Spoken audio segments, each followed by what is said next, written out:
안녕하세요. 자, 우리 오랜만에 원격 수업입니다. 자, 우리 원격 시간에는 세계사 로 계속 나가볼 텐데요. 우리 이제는 구단원 전통사회의 발전과 변모 단원입니다. 자, 우리 세계사 지금까지 계속 배워보고 있는데, 우리 구단원의 구성은 어떻게 되어 있는지 한번 볼까요? 자, 우리 1단원은 동아시아 전통사회의 변화와 동서교류 단원입니다. 자, 이 단원에서는 한국사에 대해서 우리 계속해서 나가보도록 하는 시간이고요. 우리 두 번째 소단원에서는 무사정권과 일본의 발전입니다. 이 단원은 일본사를 위해서 배워나가는 시간입니다. 우리 세 번째 이슬람 세계의 확산과 발전은 우리 배웠던 이슬람 역사에 대해서 알아보는 시간이고요. 주로 우리 서아시아에 대해서 배우는 겁니다. 마지막 우리 네 번째 유럽의 새로운 움직임과 성장인데요. 우리 이 당시 우리 중세 유럽까지 배웠었는데 이제 중세 이후에 이제 근대 유럽에 대해서 서유럽의 역사에 대해서 우리 배우는 시간. 자, 그러면 이제 우리 본격적으로 우리 이제 첫 번째 동아시아 전통사회의 변화와 동서교류 단원에 대해서 한번 배워볼게요. 자, 이 단원에서는 우리 중국사에 대해서 구체적으로 배우는 단원입니다. 자, 우리 첫 번째 배울 중국은 바로 송나라 시대입니다. 송나라에 대해서 배워볼 텐데요. 자, 선생님이 정리한 파일 보면서 진도 나가보도록 하겠습니다. 자, 이렇게 선생님이 정리한 파일은 이 학습터 공지사항에 선생님이 올려놨습니다. 필요한 친구들은 각자 뽑아서 이제에서 활용하도록 하시고요. 네, 이 학습터 진도 나가보도록 하겠습니다. 자, 우리 중국사 송나라 단원입니다. 자, 우리 이전까지 우리 지난 시험 범위 중국사 배웠을 때는 어디까지 배웠었죠? 우리 당나라까지 우리가 진도를 배웠습니다. 자, 그리고 이 당나라에 이어서 세워진 중국의 왕조가 바로 송나라인데요. 송나라가 어떻게 건국되었는지 한번 살펴보도록 할게요. 자, 송나라의 건국은 당 멸망 이후에 5대 10국이라는 분열기라는 시기가 있었습니다. 이 시기부터 먼저 알아봐야 되는데요. 5대 10국에 대한 설명은 교과서에 잘 나와 있어요. 자, 우리 교과서 281페이지 날개를 보시면요. 5대 10국, 당과 송 사이에 혼란기로. 자, 우리 당이 멸망하고 송이 세워지기 전에 혼란기가 있었습니다. 이게 바로 5대 10국이라는 시기였습니다. 자, 화북지방에는 5개의 왕조가, 그리고 남중국에서는 10개의 왕조가 난립한 이러한 혼란기를 우리는 5대 10국 시기라고 합니다. 자, 우리 여러분들 5대 10국 들으니까 헷갈려하는 친구들도 있을 텐데요. 우리 위진남북조 시대에 5호 16국이라는 시기도 있었었죠. 기억은 하실지 모르겠지만 여러분들 이런 시기도 있었습니다.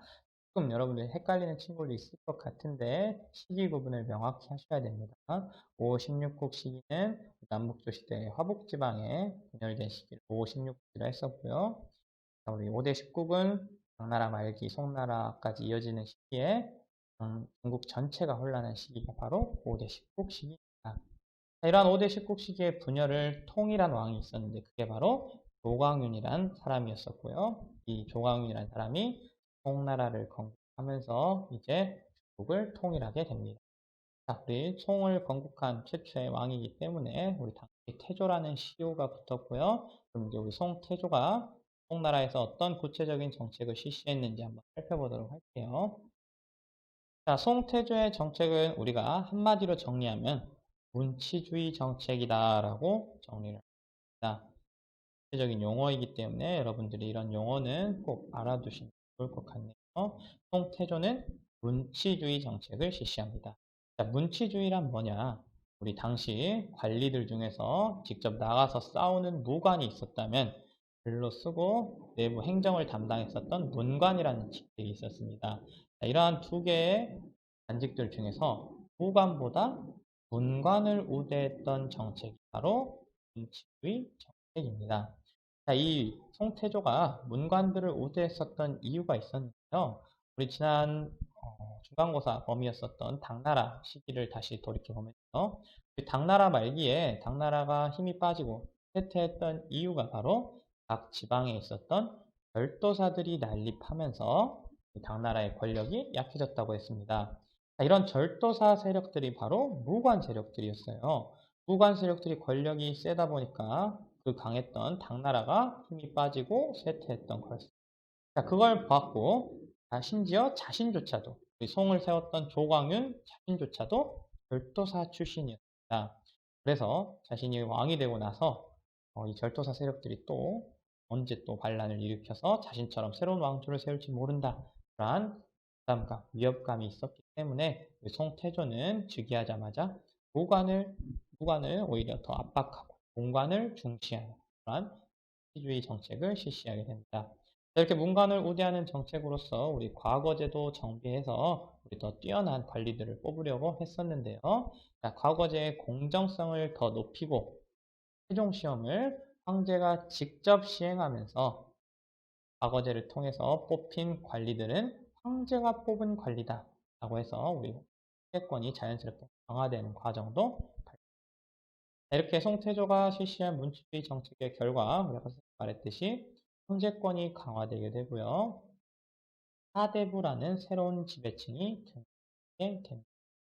사대부라는 이제 지배층이 등장을 한 거예요. 자, 우리 사대부는 어떤 세력이냐? 우리 교과서에 나와 있는데요. 사대부는 그래서 우리 첫 번째 문단 밑에서 세 번째 줄입니다. 자, 유교적 소양을 갖춘 사대부의 등장으로 홍대에는 가문보다 실력을 중시하는 부가 형성되었다. 자, 우리 이전까지 위진남북조 시대 수당을 거치면서 그 당시는 귀족 사회라고 했습니다. 또 문벌 귀족들, 가문을 중시한 귀족들이 지배하는 사회라고 했었는데요.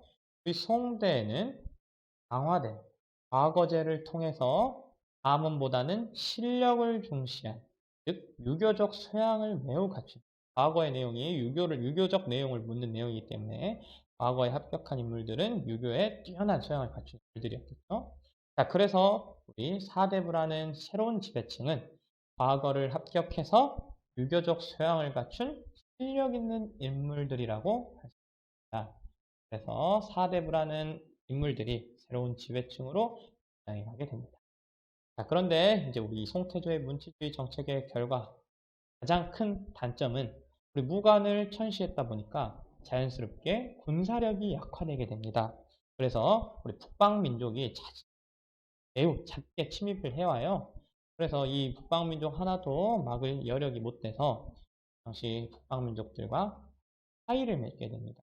계약을 맺은 거죠. 그래서 정기적으로 송나라가 은이나 비단, 이런 대화를 물품을 주는 대가로 당시 북방민족과 화의를 맺게 됩니다.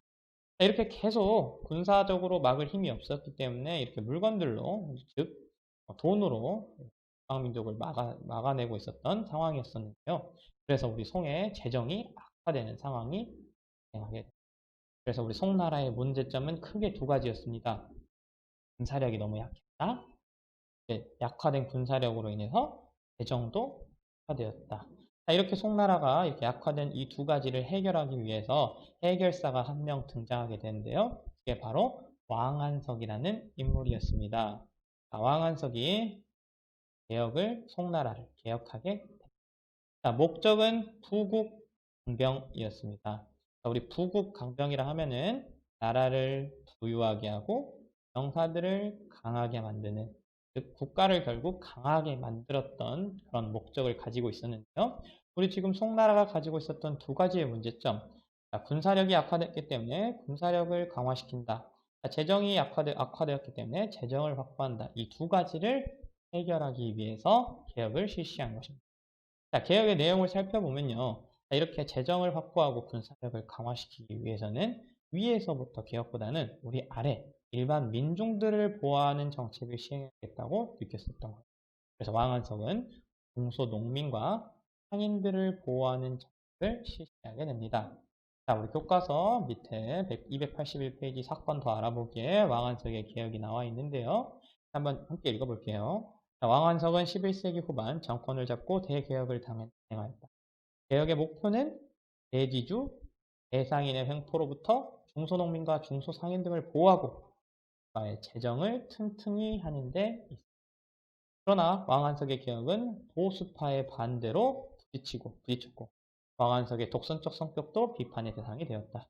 이에 왕안석은 반대파를 퇴진시키고 더욱 강력하게 개혁을 추진하였다. 하지만 개혁을 둘러싼 대립으로 정치가 혼란스러워졌고 15년 후 개혁을 후원한 황제가 죽으면서 모든 개혁 조치는 폐지되고 말았다. 우리 왕안석이 개혁이 되게 급진적인 내용이에요. 이렇게 권력을 가지고 있는 사람들 입장에서는 매우 싫어할 만한 내용들이 많았기 때문에 당시 권력을 잡고 있었던 보수 세력들이 되게 많이 반대하게 됩니다. 이렇게 보수 세력의 반대로 결론은 실패로 거듭나게 됩니다. 그래서 결론, 우리 송나라가 아직 우리 군사력이 약화되고 재정이 악화되어 있는 이러한 상황은 아직 변화되지 않았다.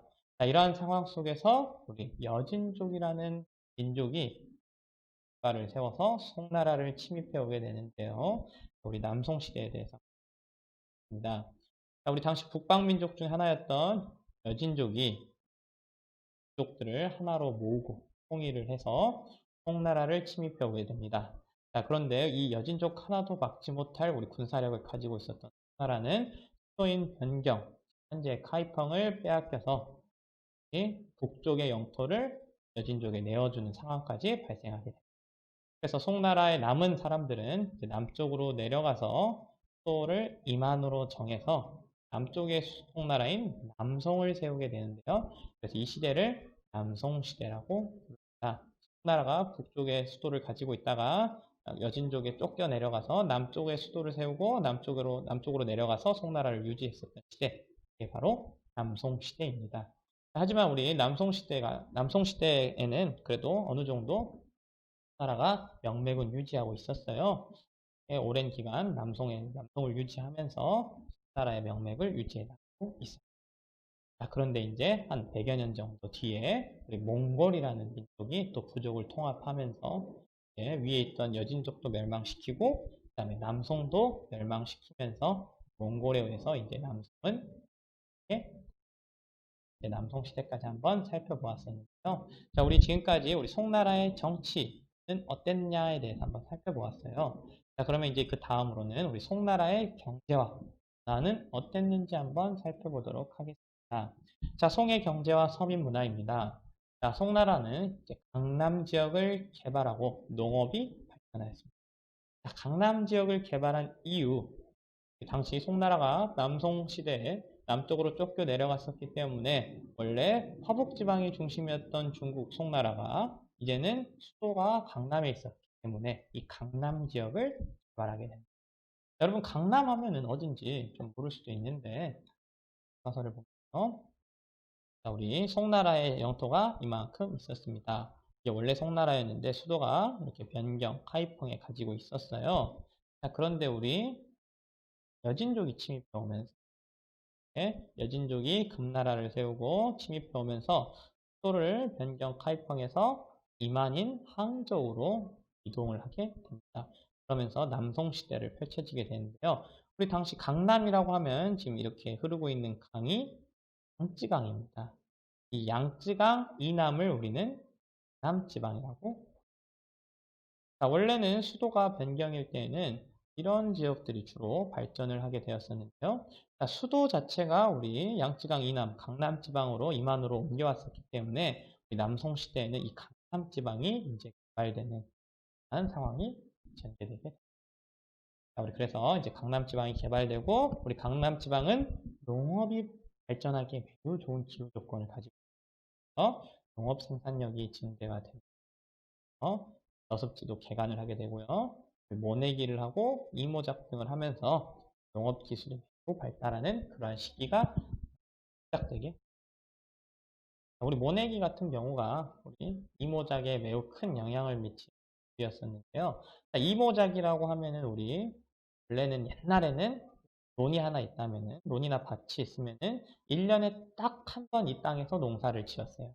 자, 그런데 이모작이란 거는 이제 이 같은 땅에서 1년에 2번 농사를 지은 것을 이모작이라고 합니다. 한 번 쌀을 재배하고 그 다음 뭐 보리를 재배한다든지 해서 이 같은 땅에서 2개의 작물을 재배하는 게 바로 이모작이라고 합니다.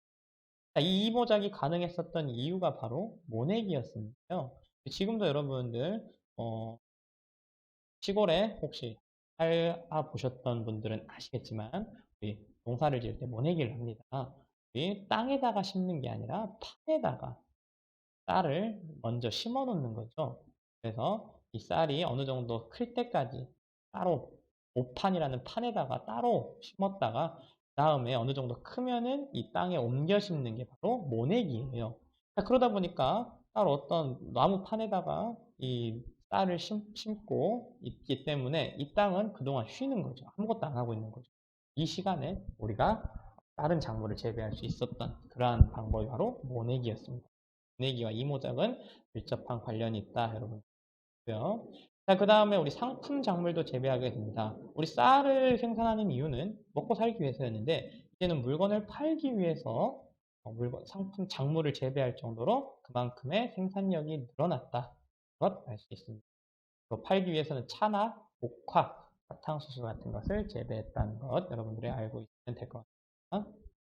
우리 송나라는 상공업도 매우 발달하게 됩니다. 이제 어느 정도 농업 생산력이 늘어났고 이제 생산력도 많이 늘어나다 보니까 먹고 살 쯤은 됐어. 이제는 남은 거 한번 팔아보자 라고 해서 상공업도 많이 발전을 하게 되는데요. 도시에서 상공업자들끼리 자신들끼리의 동업조합인 닭 같은 경우도 결성하면서 매우 상공업을 발달시켜 나가게 됩니다. 자, 그러면서 이제 지폐, 우리 종이로 만든 화폐가 이제 사용되기도 했었는데요. 그 당시 많이 사용됐던 게 교자라는 지폐였습니다. 이때까지 뭐 동전 같은 것을 많이 활용했었는데 이제 조금 더 그 가치가 조금 만드는데 조금 더 싸게 만들 수 있는 지폐를 활용하셨다. 그게 바로 교자였다는 것 여러분들 기억을 해주시면 좋을 것 같아요.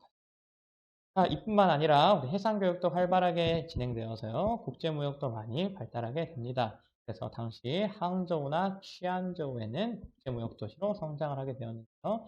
항저우가 당시 남성의 수도였던 이만이었죠. 그만큼 발달한 무역 도시였다라는 것 알 수 있습니다. 자, 해외에서 들어온 물건들을 감시하기 위해서 우리 당시 세관 역할을 했었던 시박사라는 기관도 설치하면서 해외 무역을 주관하게 이렇게까지 해서 우리 송의 경제에 대해서 한번 살펴보았고요. 송의 문화에 대해서 한번 살펴볼게요. 우리 송대 문화는 한마디로 정리하면 서민 문화라고 할 수 있습니다. 우리 이전까지 당나라까지 배웠을 때 그 당시는 귀족 문화라고 할 수 있는데 우리 이제 서민들이 어느 정도 경제가 발전되고 상공업도 발전하게 되면서 이제 서민들도 문화를 향유해 나가게 됩니다. 그래서 서민의 생활과 지위가 향상되면서 어느 정도 이제 서민들이 문화의 주도권을 쥐게 된다. 그래서 주로 많이 했던 게 잡극이나 인형극들을 서민 문화를 많이 향유하게 되었고요. 그 당시 성리학도 많이 발달을 해서 우리 당시 서민들과 일반 사대부들은 성리학을 공부가 바로 시대였습니다. 송나라 때는 과학도 되게 많이 발달을 해요. 그래서 현재 중국의 4대 발명품이라고 하는 나침반, 화약, 철판, 인쇄술 그리고 4대 발명품 중에 하나가 바로 종이에요. 이 종이는 이 이전에 발명이 이미 됐었는데 송 때 과학이 발달해서 중국의 4대 발명품 중 3개, 나침반과 해약, 철판, 인쇄술이 이 송나라 때 발명되었습니다. 그만큼 우리 엄청나게 송나라 때는 과학이 것 여러분들이 알죠. 이렇게 송나라에서 발명한 나침반 같은 게 나중에 서양, 유럽으로 전파되어서 유럽에서 나침반을 받아들여서 이제 유럽이 새롭게 새로운 영토를 찾아서 미국으로 떠나는 신대륙을 발견하는 대항해 시대가 펼쳐지게 됩니다. 그런 건 이제 우리가 다음 이제 유럽 때 배울 때 한번 배워 나가 볼 텐데 여러분들은 그만큼 이제 송나라 때 과학기술만 알고 자, 우리 이 송나라의 경제와 문화를 잘 보여주는 그림이 하나 있어요. 교과서 282페이지를 보면 청명상하도라는 그림이 있습니다. 그 장택단이라는 인물이 그린 송나라 시대 송나라 시대 도시 모습을 잘 보여주는 그림인데요. 한번 이 그림을 설명하는 영상을 보면서 오늘 수업을 한번 마쳐보도록 하겠습니다. 고생하셨습니다.